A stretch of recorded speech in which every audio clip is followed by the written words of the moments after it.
এরে তুই এত সাইজ দিয়ে আসছিস কিনলেই, তুই আসছিস ব্যাচেলার পয়েন্টের কামের হলা, তুই এত সাজলে হইব নি? এটা কি কইলা লামিয়া?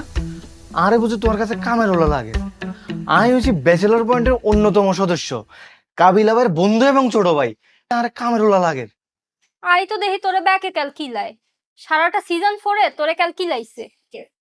আরে বাবুরে, তুই তো আমগো বন্ডিংটা বুঝলাই না। সিজন 5 আইতে আছে না, হিয়ানেও তোরে ব্যাকে খালি কিলাইবো।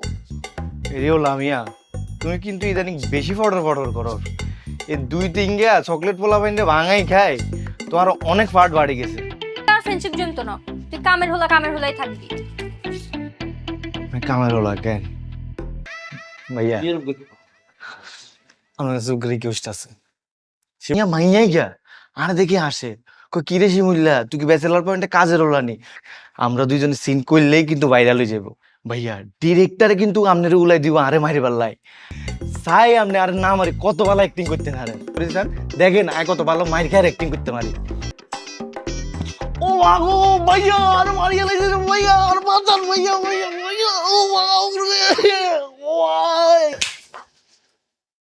এই যে দেখছস, এখন কত রিয়েল এক্সপ্রেশন দিছিস তুই। এতক্ষণ যা দিছস বেগুন ওভার অ্যাক্টিং। এসব ওভার অ্যাক্টিং অমি ভাইও লইত না, আমিও লইতাম না, দর্শকও লইত না। সিজন 5-এ তোরে মার খাইতেই হইব, ঠিক আছে?